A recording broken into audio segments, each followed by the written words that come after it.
안녕하세요. 공시와 투자 키팩터를 통해 투자 아이디어를 찾아주는 테린이 아빠입니다. 내용 보시고 도움되시면 구독, 좋아요, 알람 부탁드리겠습니다. 최근 한 일주일 동안 어떤 공시들이 있었는지 같이 한번 보도록 하겠습니다.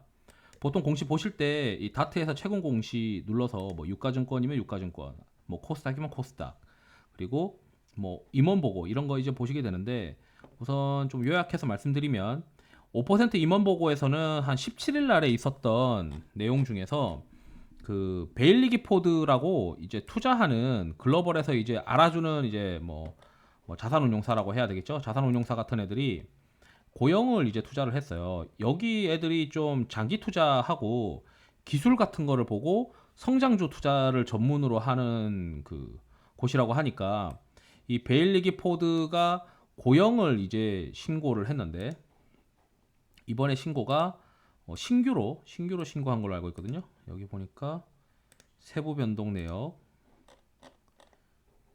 여기서 이제 장내 매수 하다 보니까 보고 의무가 발생을 했고, 그 보고 의무 발생에 따라서 이번에 공시를 하게 되는데, 이제 한 군데서 산 게 아니고 같이 사다 보니까 연명 보고를 하게 된 것 같습니다. 그래서 직전 보고서에는 7%였는데 이번에 또 8%로 지분율이 늘었어요. 그래서 고영을 한번 좀 다시 한번 파봐야겠다, 이렇게 또 생각이 들더라고요. 그리고 두 번째는 여기 이제 그 신규 시설 투자라는 게 있죠. 이거 어떻게 하냐면 공시 서류 검색, 통합 검색을 누른 다음에 여기다가 이제 보고 설명에다 신규 시설 투자라고 검색을 하면 최근 이제 신규 시설 투자 공시가 올라오게 됩니다. 그래서 이거 보니까 뭐 BMT 있는데, BMT는 이전을 통한 그 설비 캐파 증서를 하네요. 그리고 내후년 2월이구나. 내후년 2월이면은 뭐, 그리고 이제 P&H 테크를 좀 봐야 될 것 같은데, 뭐 지금 당장 보자는 게 아니고 이거 다 일정으로 정리를 해서 가지고 있으시면 좋아요. 그래서 저는 이제 따로 이제 락대 회원분들한테 엑셀로 드리는데, 신규 시설 투자에서 이 일정 22년 4월 22일 날 이제 본인이 가지고 있는 자기 자본의 한 17%를 때려 넣어서 공장 증설을 합니다. 그래서 요게 P&H 테크도 좀 유심히 봐야 되고, 이제 동원 시스템즈가 이제 시장에서 기다리는 게 2차 전지 관련된 사업을 진행을 하는데, 요게 이제 자기 자본 대비 한 11% 정도예요. 그래서 이익 비중에 이제 이게 크게 차지할 수 있나 뭐 이런 생각도 들기도 하고, 투자 기간이 좀 꽤 길어요. 21년부터 25년까지 하거든요. 이게 당장에 이제 좀 실적에 반영되는 건지 전 잘 모르겠는데, 투자 기간이 너무 길어서 당장의 실적에 반영되는 어떤 신규 시설 투자가 맞나 싶기도 하고. 그리고 요거는 포스코 엠텍은 이제 뭐 물류 효율 이런 거는 이제 뭐 당장 실적에 영향을 크게 주는 건 아니니까, 여기는 이제 모회사니까 자회사가 한 걸 하는 건데, 여기 보면 뭐 사옥 신축 이런 거 있어요. 이런 건 보지 마세요. 그냥 이런 거는 그냥 돈 생겨서 그냥 건물 사는 거예요. 그래서 별로 주가에 별 도움 안 됩니다. 사옥 신축은. 이것도 사옥 신축이었던 것 같은데. 아예 그래서 저도 신규 시설 투자 내역에서 사옥 신축은 아예 명단에 넣지도 않아요. 그리고 여기는 KC가 구미 공장 이제 생산 확대한다. 요것도 근데 자기 자본이 한 11%밖에 되지 않아서 이게 뭐 어떻게 크게 좋아지는 건가 싶기도 하고, R&D 센터 이런 것들도 그냥 뭐 한 귀로 듣고 한 귀로 흘립니다. 그리고 그래서 볼만한 거는 사실 P&H 테크 정도? P&H 테크와 그리고 신규 시설 투자의 삼강 M&T가 있죠. 삼강 M&T가 풍력을 하는데 2024년도에 해요. 근데 이거 제가 커뮤니티에 올려드렸듯이 삼강 M&T, 여기 삼강 M&T 검색을 해서 보면 최대 주주가 바뀌면서 이제 하는데, 유상증자 결정을 해요. 유상증자 결정을 하면 여기에 이제 기존에 발행되어 있는 주식수와 신규로 발행되는 주식수가 여기 또 있죠. 그리고 전환사채를 두 개를 발행을 하려고 하는데, 요거가 9회차고 위에 거가 8회차더라고요. 원래는 8회차 올리고 9회차 올리는데 뭐 순서는 상관없으니까. 그러면 요 밑에 보면은 기존에 이제 발행하려고 하는 거와 그리고 최종 이제 발행되는 것들 9회차의 경우에 만약에 이게 다 발행되면은 총 전환 가능한 주식수가 몇 주냐, 이 수량에다가 3자 배정 유상증자 수량에다가 기존에 발행된 주식수를 다 합치면 희석 가능한 주식수가 나옵니다.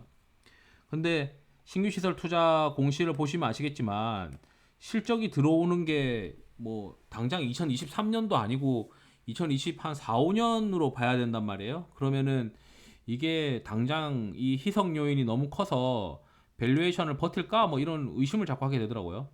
그래서 뭐 요렇게 이제 그 희석 가능한 주식수를 이 발행 공시를 통해서도 확인 가능하다 이렇게 이제 말씀드리고, 그 다음에 지누스가 이제 뭐 매각된다라고 하는데, 일단 SK 네트워크스는 자기네들이 이제 살려고 하는데 결렬했다라고 돼 있어요. 보면 언론 자료 보니까 SK 네트워크스는 경영권을 원하는 것 같고, 지누스는 경영권이 아니고 그냥 단순히 구주 좀 팔아주고 신주 취득받고 뭐 이런 구조를 하고 싶은 것 같은데, 서로 이제 안 맞아서 떨어진 그 안 맞아서 이제 결렬이 됐는데, 그렇다고 막 지누스가 주가 떨어진 거는 제가 봤을 때는 어쩌면 매수 기회일 수도 있겠다. 왜냐면 회사의 실적이 좋아질 수밖에 없는 그런 구조가 지금 점점 갖춰지고 있고, 인플레도 좀 완화되고 있고, 공급망 이슈도 좀 완화되고 있을 것 같다는 생각이 들어요. 왜냐하면 어쨌든 바이든은 인플레를 잡아야 되니까. 그러면은 지누스가 내년에 좀 회복될 거라고 보는데, 심지어 그 제가 이제 컨센서스도 보면은 지누스가 올라가고 있어요. 그래서 지누스가 요 이슈로 인해서 빠지는 거는 일회적인 어떤 이슈로 끝날 것 같다. 이게 제 생각입니다. 그리고 다른 거는 이제 뭐 볼만한 것들은 그렇게 없고, 이제 유가증권 시장이랑 코스닥 시장이랑 이렇게 매번 검색을 하시면서 오늘은 어떤 공시가 올라왔나 이렇게 체크를 하면 내가 관심 있는 종목들도 이렇게 쉽게 볼 수 있어요. 그래서 분기 보고서가 15일에 너무 많이 올라와서 분기 보고서를 다 이렇게 리뷰할 수는 없고, 그냥 특이한 공시들, 뭐 수시 공시들 이런 것들 이렇게 제가 찾아가지고 말씀드릴 겁니다. 그리고 덕산테코피아가 전환사채 발행을 하는데, 이제 처음 발행하는 거예요. 이게 처음 발행하는데 이제 시설 자금 위주로 이제 발행한다 이러면 이제 좀 그래도 좋게 보죠, 시장에서는. 그래서 이렇게 쭉 보면 납입자가 그래도 어, 운용사들에서 납입을 하고 처음 발행하는 거고, 이것도 이제 희석 가능하지만 시장에서는 적당한 희석은 좀 봐주는 경향이 있죠. 그러면은 한번 찾아볼까요? 여기다가 덕산테코피아를 검색을 해서 덕산테코피아 한번 검색을 하면, 일단 뭐 신규 시설 투자를 하겠다라고 하는 공시는 없는데 일단 전환사채권 발행만 있습니다. 그렇다면 이제 이거는 우리가 이제 이렇게 해석을 할 수가 있겠죠. 아, 얘네가 이거 자금 사용용도 그대로 지켜야 되거든요. 시설 투자를 하겠다라고 했으니까 이 자금이 납입이 되어야 뭐 그 다음에 신규 시설 투자를 한다라고 하는 공시를 할 수가 있어요. 그래서 12월 중순 이후에나 신규 시설 투자 공시가 나올 거예요. 그래서 지금 당장은 뭐 일단 요거 나왔고, 그 다음에 어떻게 될지 모르겠지만, 사실 저는 뭐랄까, 이 신규 시설 투자 450억 때려 넣으면 언제부터 이제 실적이 좋아질 수 있는지를 좀 궁금해서, 지금 이거를 막 호재라고 생각해서 달라드는 거는 좀 아니지 않을까 싶기도 하고.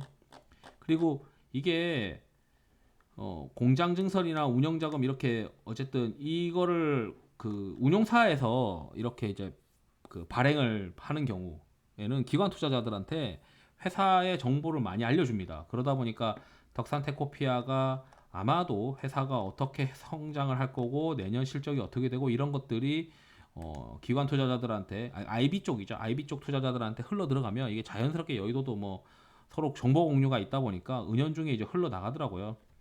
그래서 뭐 정보가 흘렀는지 안 흘렀는지 모르겠지만, 어쨌든 이 전환사채 발행 결정이 뭐 그동안 없었던 전환사채의 발행이고, 그 다음에 신규 시설 투자를 위한 거기 때문에 뭐 나름 긍정적이라고 보고 있습니다. 다만 납입되고 나야 저기 뭐냐 그 신규 시설 투자 공시가 뒤에 이어지는 거니까. 그리고 납입됐다고 바로 뭐 신규 시설 투자 공시가 또 올라올지는 잘 모르겠어요. 그리고 쭉 이제 이렇게 이제 검색을 해보시면은 가끔씩 이제 볼만한 기업들에 대한 어떤 뉴스나 이런 것들을 이렇게 이제 공시를 통해서도 확인을 할 수가 있습니다. 공시 통해서도 이제 우리가 투자 아이디어를 수시 공시에서 많이 나오거든요. 그래서 수시 공시에서 잘 찾아가지고 얘네가 좀 이상한 행동하는데 뭐 이런 것들도 충분히 있고, 뭐 항상 이상한 행동하는 회사들은 그냥 그런 회사들이구나 이렇게 생각하시면 됩니다. 그리고 다른 거는 뭐 특히 특이한 점은 없었고요. 그래서 다음 주에도 매주 이렇게 간단하게 어, 좀 포인트가 될 만한 공시들은 잡아가지고 말씀드리도록 하겠습니다. 이상으로 영상을 마치도록 하겠습니다. 투자에 도움이 되시길 바랍니다. 감사합니다.